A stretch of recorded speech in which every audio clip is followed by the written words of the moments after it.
Welcome back to In the Cards and Stars. I'm your host, Britt Madrid Mogensen, and this episode is an astrological investigation. That's right, it's very official. This is going to be a part 2 to the Nicola and Luke part 1 Tarot Tea Time. We are also going to look at their individual birth charts and Luke Newton's birth chart with his new girlfriend, Antonia Roumelioti. I love to say that name. I don't know if I'm saying it right, but I like to say it. So you guys, let's dive in. I have drawn some conclusions and I do have evidence to back up my findings. So during these astrological investigations, I'm going to take the gossip, the hearsay, and we are going to use the birth charts to gather the proper clues to be able to determine whether or not this situation is as it seems, or if there's a little bit more underneath the surface. Let the investigation begin. Let's start with their birth charts for Nicola and Luke. Now, we don't have their birth times. You guys know how I hate that. However, we still can get a lot of good information by doing a noon chart. And obviously, this is also true for anyone that you want to create a birth chart for, even yourself if you don't have your birth time yet. But there's a lot that we won't be able to tell. So I'm going to do a general overview of their charts, the type of energy I think each of these actors has within them. So for Nicola Coughlan, she was born in Galway, Ireland, January 9th, 1987. January 9th, let's look at that birth date first and foremost. She is a Capricorn sun with 9 energy. So what I like to do is take the person's actual date of birth, and then I say that that is like their energy personality. So I kind of combine numerology and astrology when I'm just looking at somebody at first glance, the first layer of our investigation, shall we say. For Nicola, she has 9 energy. I also have 9 energy, born on September 9th. So I know this energy well. A 9 is the humanitarian. They are someone who is very open to other people, very friendly. They tend to be rather impersonal in their approach to things, which some may think that that's cold. Actually, the reason that a 9 approaches others in an impersonal manner is because they want to be able to connect with many people. So it's almost like there's a little bit less ego with them. It's this very spiritual number. 9 is the number of the big brother, the big sister, which is interesting because I do think that Nicola has big sister energy when it comes to Luke. In our first layer, we're going to get to their Mars placements, guys. Hold on to your hats, okay? It gets wild. She basically is a very humanitarian type of Capricorn, which is interesting because Capricorn is known as the business person, very business minded, very much the goat climbing the ladder to success. Now she's 37, even though she does appear much younger than her age. And what's interesting is she's really hitting her stride.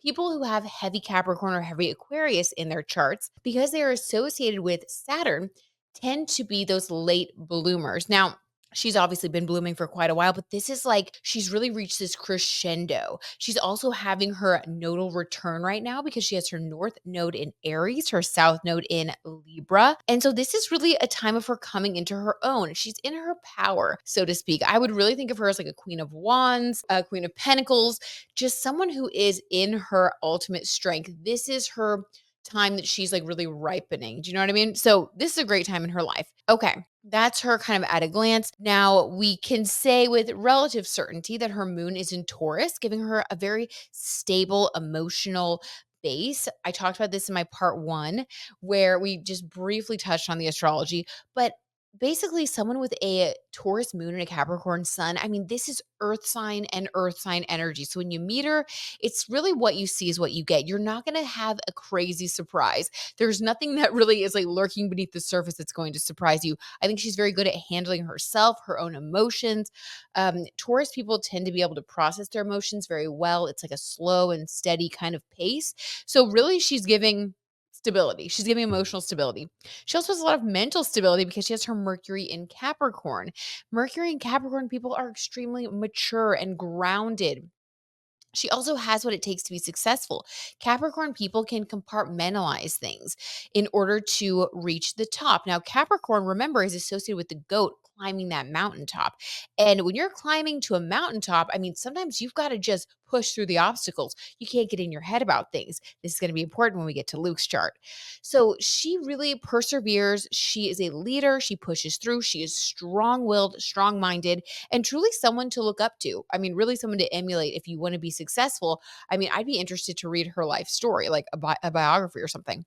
Okay, now We're going to talk about her Venus, Mars, all of that later. I just wanted to go over the very basics of her sun, moon, Mercury, because this is just kind of at a glance her emotional self, which is her moon, her sun sign, which is where she shines and how we perceive her. It's just kind of a general sense, her ego, and Mercury, the way that she thinks and communicates. Okay, moving on to Luke. Luke was born in Shoreham by Sea, England, UK. Sorry, that was a very long. Shoreham by Sea, England, United Kingdom. Okay, sorry, all of my UK listeners, if I mess that up, but I'm learning. I'm learning. I'll get there. Okay, February 5th, 1993. We also created a noon chart for him because we don't have his birth time. But what we can see at a glance is that he's an Aquarius sun with 5 energy. Wow, you guys talk about someone who's going to break the mold, busting out, different, adventurous, not someone that you can pin down. Even though he's very sweet and emotional, I mean, this is a person that loves their freedom and may not even really know that fully about himself yet. North Node is in Sagittarius, South Node in Gemini. Yes, you guys, do not let his sweetness fool you. He truly does have this deep desire to be free above all else. He needs to be able to explore his philosophies. Sagittarius is the adventurer, the traveler, the philosopher. He needs freedom, wide open spaces. He needs to be able to just be himself and experience different facets of life. Midheaven in Aquarius, so seen as kind of the awkward, popular loner. It's very interesting how Aquarius people are seen. And she is rumored to have Aquarius rising, by the way. So anyway, moving on. Luke's people with 5 energy, this is the 5 senses, okay? So when you combine the energy of the 5 senses, a lust for life, it's not surprising to me that he would be a romantic character. I would honestly say 5 energy really describes the character that he plays in Bridgerton. I haven't seen the whole thing, this whole season yet, but I do know that he's kind of like, a man about town at some point. That's very 5 energy. Fives cannot be pinned down. They are here to experience a certain lust for life. They need that sense of adventure to feel alive. This is someone who will not commit until later in life, okay? And he's still pretty young, so I don't know. I don't know. We have his we have his combined chart with his girlfriend as well. We're looking at their soul astrology at the end here, and guys, okay. We got to get through these basics because there's a lot of juice. Okay, freedom loving, sensual. We get that, right? He has his sun in Aquarius, so he is here to express himself through his ego as someone who's out of the box, breaks the mold.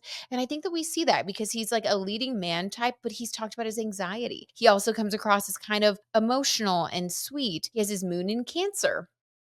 So there you go. So I mean, moon in Cancer, sun in Aquarius, those two are very different. So whereas when we look at Nicola, we have that Capricorn sun, Taurus moon, so it's earth. The more you get to know her, the more you feel like you're kind of unfolding this beautiful flower that's just more of the same, just like the fragrance is coming out. With him, it's like you peel back the first layer and there's something completely different. So it's like one of those little like Russian nesting dolls, like the next layer is like completely different, completely different. You don't know what you're going to get because someone with an Aquarius sun, Cancer moon comes across as a bit aloof, maybe even intimidating. That popular loner is usually associated with Aquarius energy. They're just free thinkers. They love people, but they can come across as aloof because they're very much in their head a lot of the time. And as an Aquarius rising, you guys can confirm, can relate. Love people so much. Sometimes I will just be like busy studying or doing something and I can like forget to like be a part of life. Like I don't it's very it's weird. I mean, I get that it's a little bit odd. So I get why we have this like reputation as being a little bit, beat of our own drum type of thing. But that's just the energy. So for him to have this type of aloof energy, sort of in your head energy, and then when you get to know him better, you see that he's just this squishy, mushy sweetheart down really deep. And that sweetness combined with the lust for life, the 5 energy, the Aquarius explorer, the Sagittarius North node, you need to explore and experience a variety of things. I'm telling you guys, all this does for me is confirm the tarot tea episode. If you guys haven't watched that one yet, please watch this and then go watch that. Like, doesn't matter, but you got to see both because you will see how these really do just kind of back each other up. I was pretty floored when I looked into his astrology because I'm getting goosebumps right now. Like, this is so crazy. I was very excited when I did the tarot reading, and I felt like we really got a lot of information about his feelings, just feeling like very conflicted. I had no idea he had a Cancer moon and an Aquarius sun, and that he was born on the 5th. Like, I just didn't put it all together like that. So now that we see this, that tarot reading makes even more sense. Oh, 3 of Cups. This is my, like, infidelity card, like, three's a crowd. Okay, guys, this is getting a little bit intense, so just bear with me. I have goosebumps. It's all happening. All right, so for her, it was definitely interest. To recap, slow and steady wins the race. Having faith that eventually, if it's meant to be, it's going to work out. And there's a definite interest on her part, and she made it known. I think she was honest. There you go. I think they had to be very honest while having these types of scenes and all that. All right, for him, he felt like he was being 5 of Swords, which this is giving me guilt. 6 of Swords is all about moving away from one situation to another situation. It's like feeling like you need to leave like a committed connection. I would say that Luke was already in a relationship before he started having these, like, filming these scenes, these spicy scenes with Nicola. So I think that for him, he felt like he felt guilty. And he felt like he's being deceptive because he was having these 3 of Cups feelings of being like, okay, I'm really into my girlfriend and I'm in a committed relationship, but I feel like I'm being dishonest because I'm really enjoying filming these spicy scenes. 3 of Cups, like, this is my cup runneth over with emotion. Like, I kind of love both people. Like, I want to be with both people, and I'm able to have my cake and eat it too. And I think he felt so guilty because of that. He looked at himself as a 5 of Swords. Oh my God. Like, he's a good I think he's a very good person. And I really don't blame him for any of this. I mean, you kind of can't blame him. I mean, he was really kind of put in this situation, and it's for his job. And, like, I don't know. I think that this is tough because this is like feelings that you can't control. This is kind of how it's coming across to me. And then this Page of Swords, where he was thinking of breaking up with his girlfriend because he felt like he was being dishonest. I think that there were some rocky times where I think at one point he was trying to decide who he was going to be with. Oh my God. Okay, that's more tea than I ever thought was going to be coming through. This is spicier than this is the real story, okay? This is what the show should be about. There needs to be a new show about the behind the scenes of Bridgerton. He's actually very emotionally mature and present, but experiences a depth of emotion.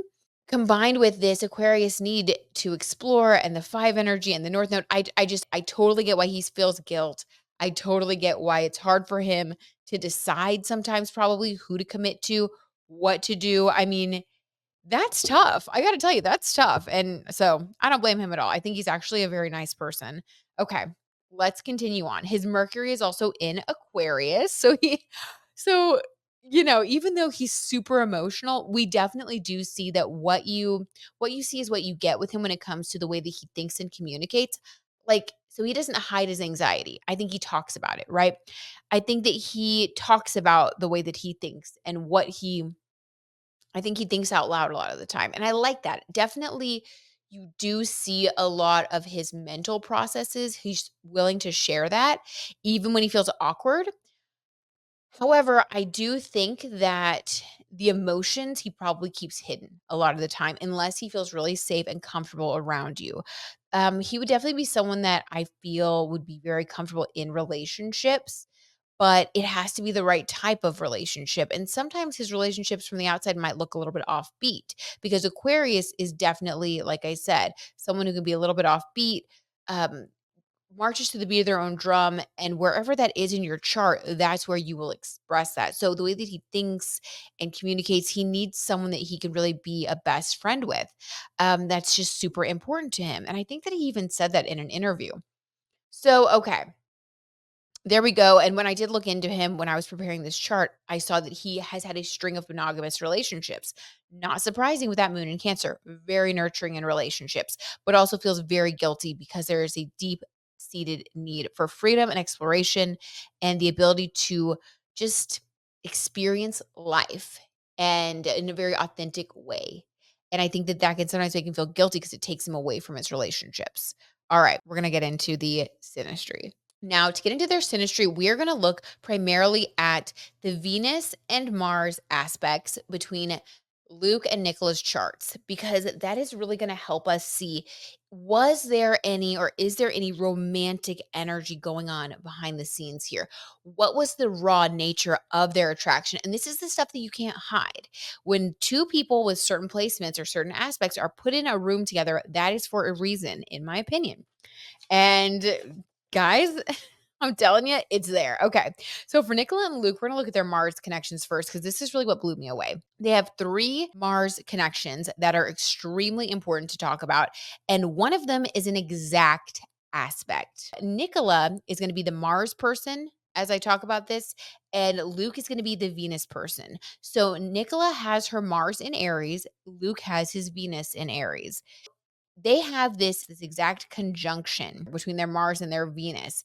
And a Mars Venus conjunction is extremely powerful when it comes to attraction. There is a magnetic sexual attraction here. And the Mars partner, Mars, which is Nicola, guys, this is crazy, plays the leading role. Okay. Now we know she's older. We know he looks up to her. That's kind of the vibe that even the tarot reading was showing when we did that in part one. We see that this is also being reflected in the birth charts. She's the leader. She is the one that kind of holds the key, that kind of, is the one that I feel like she leads this whole thing. Sort of like what she says goes. And she's older than him. And I think he does look up to her. She also was provided with a lot of stability and comfort when he was feeling anxious, which is why reportedly they were holding hands at one of the premiere events. Okay. This is one of the most compatible aspects in the zodiac. Strong sexual attraction creates a passionate and dynamic relationship. Mars's desires are answered, so this is Nicola, by the warm and sensitive side of the Venus partner. Oh my God. And Aries, are you kidding? Her Mars in Aries. Mars is like the passion, what you want. Also, it's like very intense. It's like definitely wants to like go out and get that. And for his Venus to be there, I'm telling you, that's why the scenes were so good. That's why their scenes got the most buzz. I think of like, well, the other ones did too, but they got a lot of buzz. Okay. And that is Aries energy at play. It is just like raw. Okay. Just raw and intense and crazy. All right. Next, we are going to talk about her Mars yet again, trine his Pluto. So he has his Pluto in Scorpio and she has her Mars in Aries. Here's what we can say about that. And a trine is a very positive aspect, okay? It's very, very compatible. This aspect enhances the sexual tone of the relationship. The Mars person, Nicola, sees deep inside the Pluto person, which is Luke, and helps to bring out hidden qualities of the subconscious to the surface, which is what I think he wants the most. Aquarius people can feel very awkward, can feel like outsiders, can feel rejected, and they even reject themselves. So for her to be able to see into him and for him to have that Cancer moon and be so sensitive, for her to be able to pull things out of him, that is honestly so healing and helpful for him. And wait till you see their past life astrology. It really is going to put all these like puzzle pieces together. So the Pluto partner undergoes numerous changes, leaving the past behind, and with the help of Mars, moves forward toward the future. As a result, this relationship may be characterized by dynamic growth. It is no surprise to me that they have come into each other's lives in this time when I feel like their fame is catapulting. And I do think that they each have a role in that. They're dynamic together on screen. Bridgerton being what it is, I just think that it's like all these elements that have come together to help them experience this meteoric rise to fame. And I definitely think that it means something that her Mars is trying his Scorpio, is Pluto in Scorpio, because that is the transformation element of your chart. He is in a profound time of transformation and he has attracted her into his life to help him with this, in my opinion. And based on their past life aspects, I definitely feel it is 1,000% true. Okay, next we have, I'm telling you, there's a lot of Mars energy going on here, and that is that raw passion. Which again is why I think he felt guilty in the tarot reading, because he like, you cannot hide the Mars energy. If you feel it, you feel it. Okay. Pluto in Scorpio for her, trine his Mars in Cancer. So there's also a Pluto Mars trine going the other way. Are you kidding me? This is insane. This aspect enhances the sexual tone of the relationship.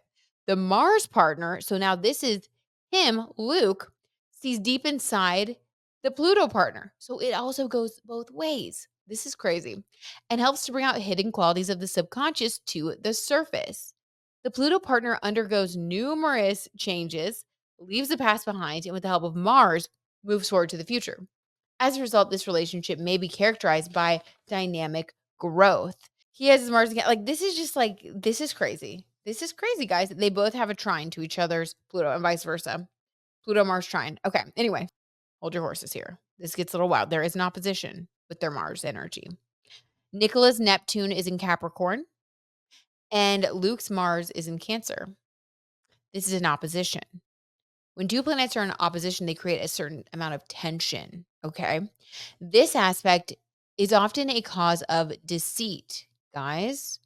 I'm telling you that tarot reading, the more I learn, the more I think that tarot reading is right. This aspect is often a cause of deceit. Mars tries to conquer Neptune. This is Luke, and very often deceives himself. Deceives himself. Guys, I need to like pull up that clip from the tarot reading and put it side by side with this. Like, are you kidding me? That's why he felt guilty. It's like this is happening on a subconscious level for him. I think she's very aware. I think he's like fighting within himself. Mars tries to conquer Neptune and very often deceives himself instead of seeing the fullness of the partner. The instinctive nature of Mars, Luke, tends to the stereotype, which may not exist. Neptune, Nicola, sees this effort but can do little to soften the illusions with which Mars has to fight. As a result, the relationship becomes like a knight in armor who is trying to win a cloud that is flying by. Okay, so basically, Luke is in his head a lot. He has a lot of stereotypes and fears. And I'm telling you, this is a tarot reading, basically, just said in a different way. And as a result, it's like she has to like, she sees what's going on, it's like she sees what is happening with him. He cannot grasp the illusion that is her. Like, she is this to him, she's this nebulous illusion. Remember, Neptune is the higher octave of Venus. So there's attraction, but Neptune is, like, what takes you into, like, the underworld of, like, confusion and, like, doubt and, I feel like he doesn't there's something going on with him. Okay, let's keep going. Wild, though. Wild, and that's conjunct his Mars. I mean, that's like he's drunk on love. He's drunk on something. It's like his Mars energy is drunk on her and also confused. That's how I would kind of interpret that. Okay. Venus connections. This is when we ground the passion in more of a romantic area of our lives. So Venus is all about like romance, love, connection, commitment, those type of things. Mars is more the raw animal sexual attraction, okay? The passion that drives you. Now, Venus is, like I said, all of that romance. And here we go. This is wild. So, and I have in my notes, this is why he felt guilty. So, again, now he has, oh, wait, this is the Mars Aries thing I already told you guys about. Okay. So, yes. So, just to reiterate, her Mars is in Aries, his Venus is in Aries. Remember, they have that conjunction, that exact aspect. And so, yeah, there's a strong sexual attraction. It creates that dynamic relationship. There is a lot of attraction there that you really can't hide that. And that's what we saw on screen. And that's what we even saw in some of the interviews, right? It was like everyone was rooting for them because it just seemed like you couldn't really avoid it. It's like, wow, there's a lot going on here. Okay, now we get back to the Neptune energy.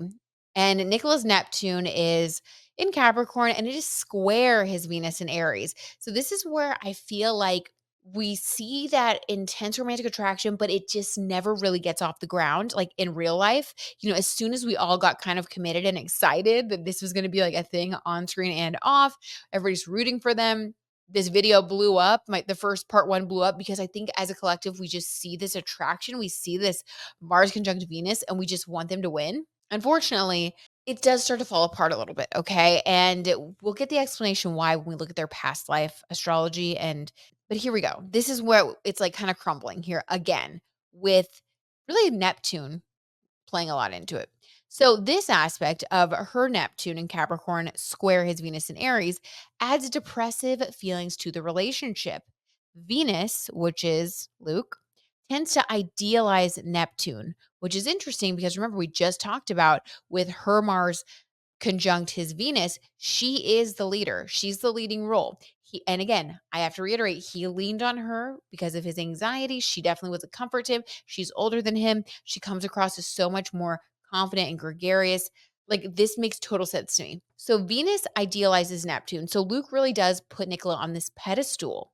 We see this. I mean, we really did see it. He was not faking that. Neptune tries to make a good impression on Venus. So Nicola is trying to really put her best foot forward with him. And unfortunately, this can lead to the Neptune person, Nicola, hiding their real personality. It's almost like the Neptune person can sometimes feel around the Venus person that they want to live up to the image that they have of them, which I think is a little bit stressful. The more Venus falls for the charm, and we saw that Luke had totally fallen for her charms. Okay. Like, just watch one interview and you can see it just seems like he's totally smitten. I'm not talking about those scenes. I'm talking about, unset etiquette. Nothing whatsoever. Sorry. Bridgerton, season 3. I don't want to say. So inappropriate. Really? Yeah. Oh God, what? No, it's fine. I can't say it. It's too much. There's a 2-word thing. Yeah, I know what you're going to say. Yeah, well, I'm not going to say it, though. Yeah. That I suggested he say to Penn. Lie down. Because I was like, that is the... Yeah. But it's like wildly inappropriate. Yeah. Yeah. Is there a line either from the season or from the book that particularly resonated with you? Oh. I know you have one, but we shouldn't say. The more she loses her own concept of love and beauty, this is very interesting. Sensuality, teasing, and testing of magnetic forces can hide the true love that each of them is looking for. Doubts prevent Venus from fully trusting Neptune. Guys, this is exactly what the tarot reading said. The doubts that Luke has inside of him, there is almost like this intimidation factor where he feels like he can't trust her.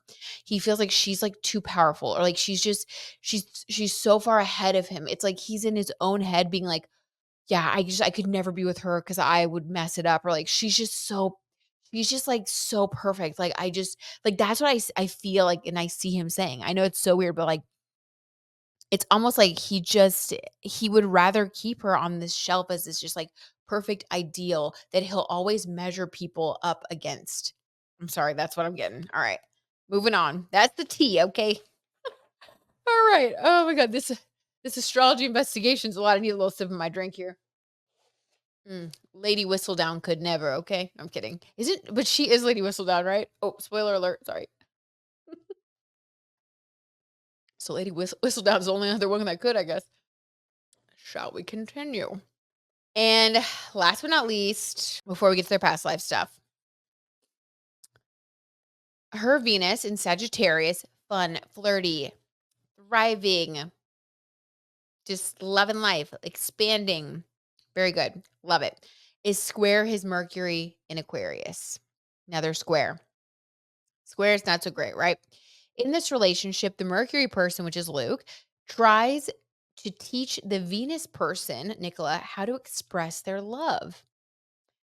Both parties understand love in different ways, and disagreements may be the result of this. This aspect could make normal, mundane communication difficult.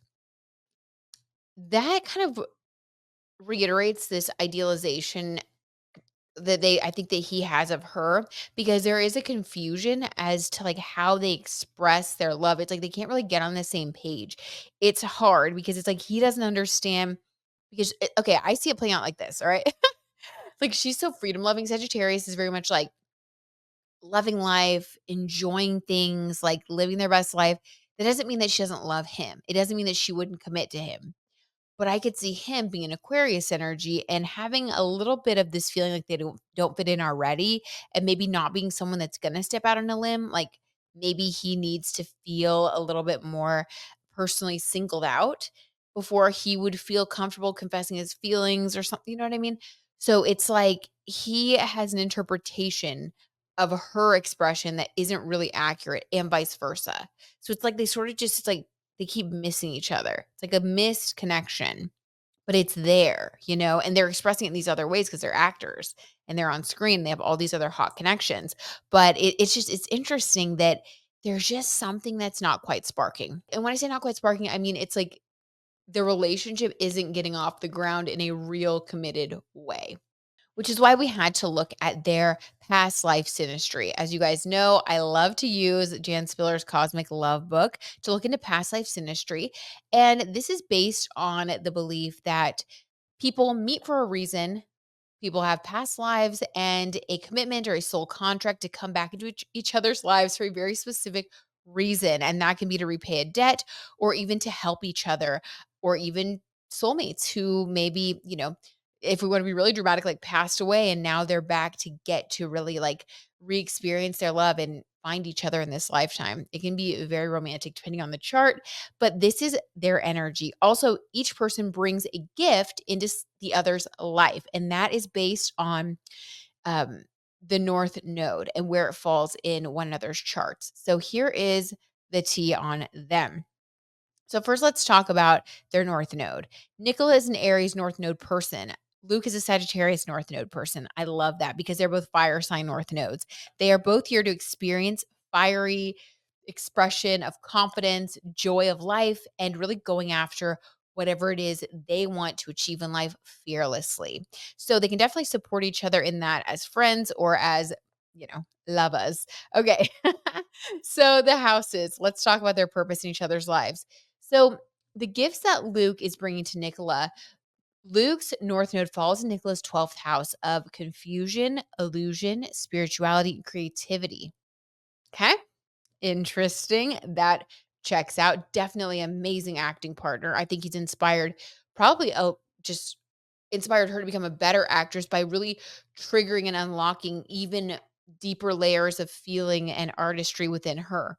I mean, like I just got goosebumps. So confirmation, very positive if you're acting with someone for them to have a North Node in your 12th house. And then Nicholas' North Node falls in his third house, which I also love because the third house is associated with communication, but it's also associated with siblings. So there can be a strange element that he feels like she's his sibling in a way, or if he does have siblings, she could even help facilitate a better relationship with his other siblings.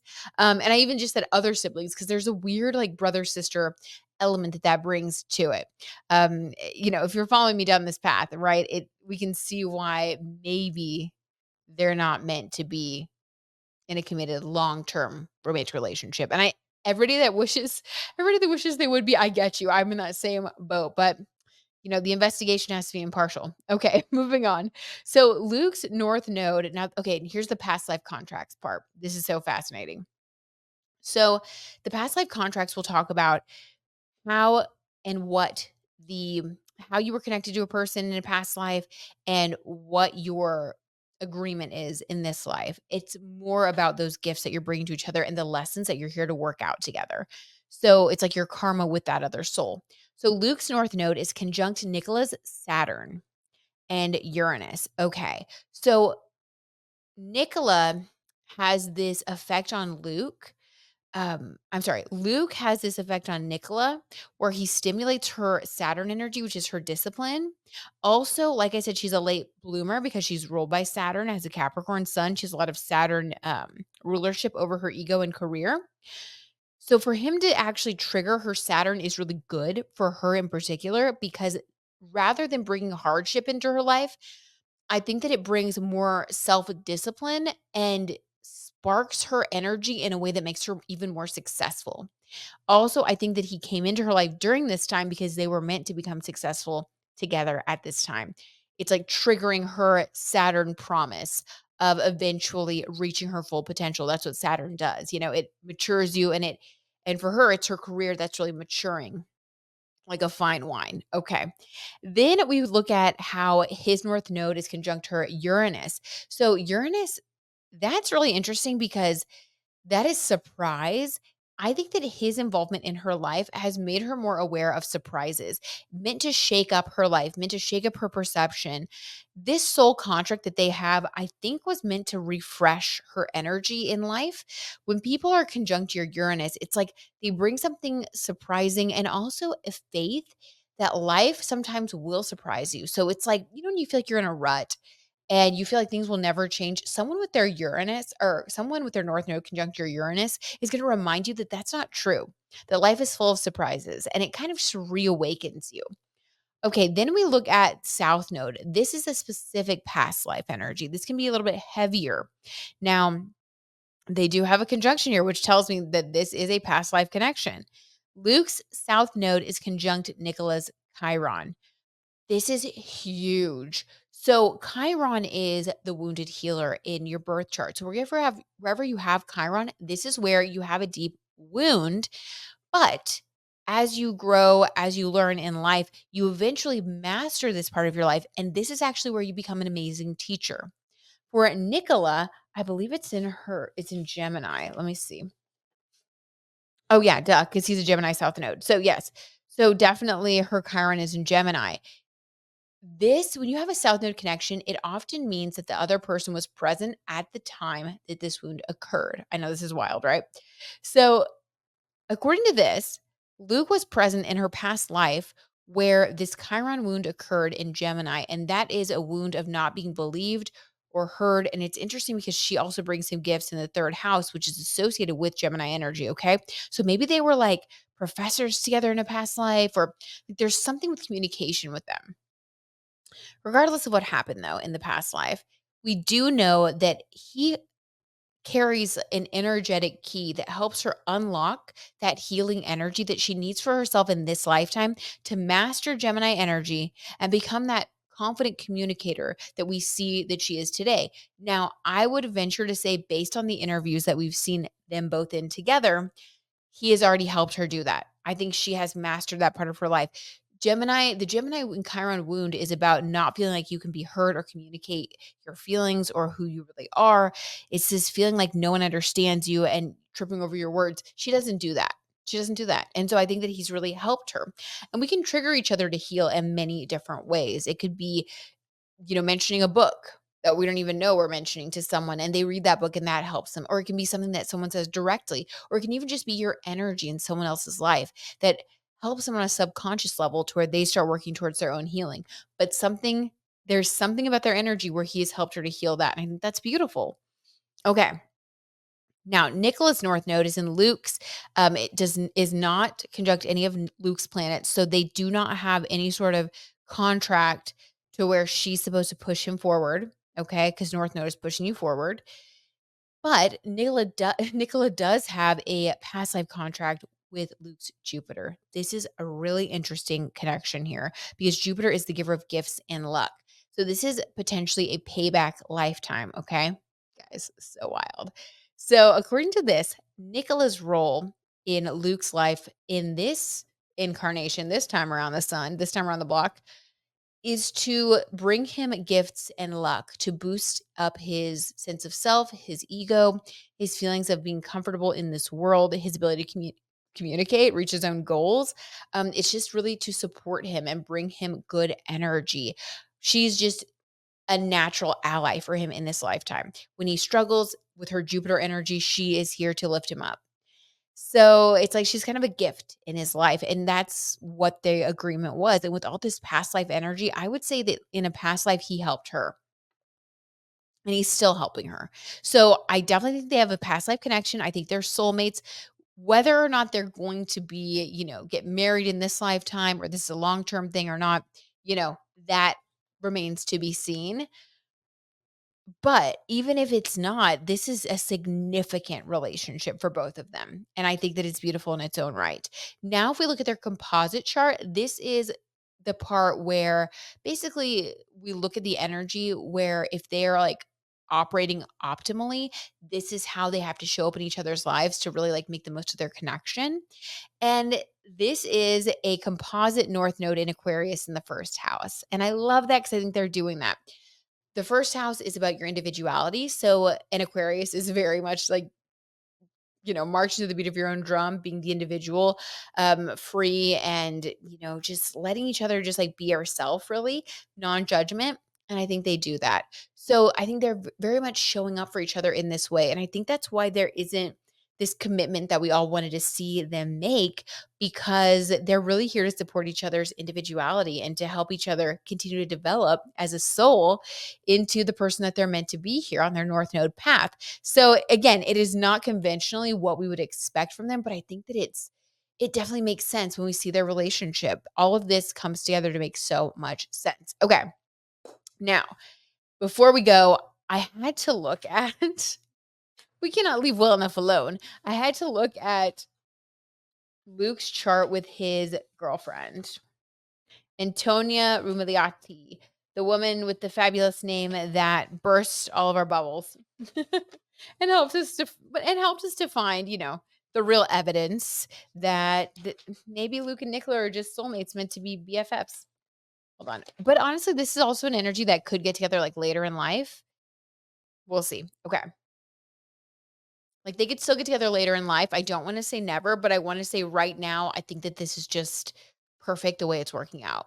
And I wonder if it would get messed up if they actually did date because they would always have to have a very independent relationship. First house of Aquarius. Although my husband and I have that connection in our first house. So I don't know, it can actually be awesome because it can help you like be more yourself. I don't know, guys. I don't know, but regardless, it's a really good connection for both of them, and it's very positive. I love to see those placements. I love to see the support. I love to see the spice. So it's kind of just like a matter of, are they going to stay friends, soulmates in this life? I do think there's a possibility that they have been more than friends off camera, but we won't talk about that too much. I did mention that in the other tea time. But okay, now moving on to something that's happening in real life that we have seen confirmed, and that is Luke Newton's relationship with Antonia Roumelioti, a professional dancer who was born in Greece on January 23rd, 2001. And I made her sunrise chart as well since we don't have her time of birth. Now, what I see right off the bat, and this is their soulmate chart. I'm sorry, their soul chart, their composite past life chart. I just wanted to skip right to the good stuff with them so that we could see like what's going on. Like what is the purpose in each other's lives? And then we can see based on the composite chart really like what is the long-term maybe goal of this connection. Okay. So now we're going to look at Luke Newton and rumored like real life girlfriend, Antonia Roumelioti. We know at least that they have a relationship. They were pictured together right after the Bridgerton press tour like finally ended. And this is the photo that broke the internet, that really broke all of our hearts, that burst our bubble. We kind of all realized, oh, wait, maybe Luke and Nicola, they're not together. What? Like, I mean, it was just a sad moment. But let's look at her birth chart and see what's going on here. What attracted these two together? We are going to be looking at their cosmic love, past life astrology, because we're just going to get right to the deep dive of this and part of the investigation for these two. All right. So she was born in Athens, Greece on January 23rd, 2001. Now, this is a sunrise chart because we don't have her birth time. First of all, I forgot to say this. With his Sagittarius North node, because they are the world traveler associated with the ninth house, and they love freedom, they also love foreign people. Okay. So there you go. Also, if we look at her birth date, 23, 2 plus 3 is 5. So she has that same energy that he has, born on the 5th. And I hate this because, like, okay, I'm rooting for real love, but I was also rooting for Luke and Nicola, so I'm kind of annoyed. I'm just going to be honest with you guys. But, whatever. She'll find her right person if this isn't him. Antonia is a Cancer North Node person. Very interesting.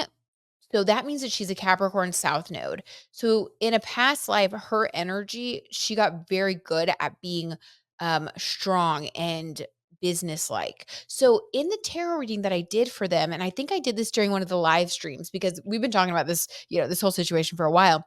And yes, it was in one of the live streams. I pulled a card because one of our fabulous tea timers requested that I read Antonia's energy and figure out whether or not she's the one that allegedly, for entertainment purposes only, called the press, and how you felt about that and all that stuff. I did pull a card, and basically the cards I pulled were saying that like she did call the press. It's not because she was like jealous or emotional. It was more because she felt like she wasn't getting like the attention. To me, that screams Capricorn South Node, because it's like Capricorn South Node, Capricorns are like the boss. It's like, wait, if I'm left out, like, no, I'm the boss. Like, I'm the center of attention. And so I don't think it was like coming from a bad place. I think it was coming from very much more of like a head place than a heart place, though. I don't think it was like this passionate thing. And I think that she actually is fine with holding her own. I think she actually probably really likes Nicola because she's a Capricorn sun. So anyway, there's a whole thing there. But right off the bat, that strikes me, okay, that she has this Capricorn South node and a Cancer North node. So she is here in this life to learn to be more of a Cancer, to reach for that North node energy of being truly who he is as a moon sign, basically, right? To be more loving and sensitive.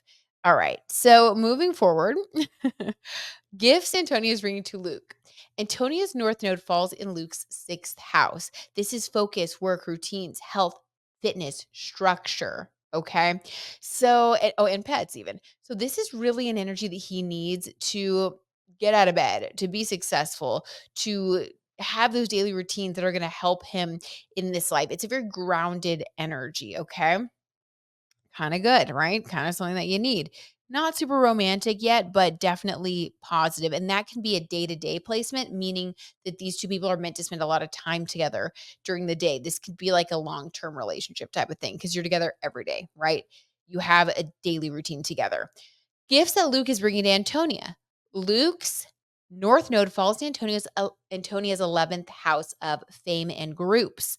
Not surprising then that she called the press because she felt like, wait, this is supposed to be my 11th house. Like, just I think it was like an intuitive thing. Like, he is supposed to elevate her. He is supposed to put her in the public eye. That's part of their path together. Okay. Now, I mean, kind of wild. Now, none of those suggest long term necessarily, but just good to note. Now, if we look at their past life contracts, okay, we're getting a little deeper here into the investigation. Antonia's North Node is conjunct Luke's Moon and Mars. So her North Node energy is conjunct his Moon and Mars, meaning she is being pushed towards her North Node by Luke. That is very positive. She's also being pushed to not only be more of, his energy, his moon sign energy, his kindness, his sweetness, his emotional connection with her pushes her towards her North Node, but also his Mars in Cancer pushes her towards her North Node. So their passion, their fights, their arguments, their romance pushes her to be who she's meant to be in this lifetime. That's very powerful. That's a very powerful connection. Antonia's South Node, so her past life stuff, is conjunct Luke's Uranus and Neptune. So in a past life, they could have had some sort of romantic connection. That's a deep connection. Neptune, the higher octave of Venus, Uranus, surprise. They could have even been like lovers that lost each other in some tragic way in a past life. But regardless, that is definitely showing that there's something there about South Node energy and that she has to be very careful that he doesn't surprise or confuse her. Okay. Because Uranus and Neptune is like surprise and confusion. And we did see some of that stimulated by Nicola. So I wouldn't be surprised if she ended up blindsided by him at some point in the future, possibly even if he decided to go and be with Nicola. I know this is crazy, right? Moving on. Luke's North Node is conjunct Antonia's Pluto and Chiron. This is pretty intense. Okay. So he has a connection to both of these ladies, Chiron, which is, like I said, that wounded healer. His North Node is stimulated by her Pluto and her Chiron. So as she heals herself, as she works on herself, as she transforms as a person, her influences push him towards his North Node energy. So as she becomes very philosophical, as she stays free-spirited, it pushes him to be inspired by her. Pluto and Chiron are very intense connections to have with another person. And for them to have this connection on his North Node, I mean, that's giving intense. That's giving possibly unbreakable. I mean, I don't know. But Chiron could go either way. It depends on how evolved they are, right? How evolved their souls are. Because Chiron could create a lot of intense pain, or it could help both of them to overcome their pain together. Who knows? Pluto, same thing. It can help elevate you, or like you could be the phoenix rising from the ashes, or you can just, crumble into the ashes. It just kind of depends. The choice is yours. Okay. And last but not least, their composite chart, working it out together, how they can best function as a couple. This is what sold me, you guys. And I hate to say it, but this is basically our smoking gun. Okay. The results of our astrological investigation. Luke and Antonia's composite North Node is in Libra, the zodiac sign for love and relationships, and Venus energy in the 8th house of commitment and marriage. For them to ever work, they need to have a full on commitment, possibly marriage.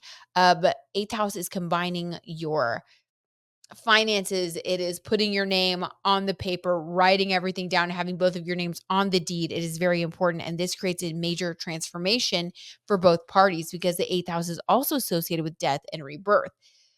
Truly, their relationship is one meant to be very profound, of profound transformation and healing. I'm going to say they're either going to get engaged, get married within the next year, if they like break up, it's going to be like one of those breakups that changes both of them forever, a relationship that they will never be the same afterward, whatever that means. Okay. Because we have Pluto, Chiron, there's a lot going on here. Okay, you guys, that is my astrological investigation. I hope you guys liked it. If you aren't following me on YouTube, if you guys are watching this on Spotify or Apple Podcasts, be sure that you go to the YouTube channel and leave a comment. Let me know what you guys think. My YouTube channel is at Brit Madrid, but this was so much fun. Thank you for being here. Thank you for coming along on this crazy investigation with me. I love you guys so much. You're the best. And please subscribe and leave a review if you feel called to do so. And I will see you guys next time in another episode.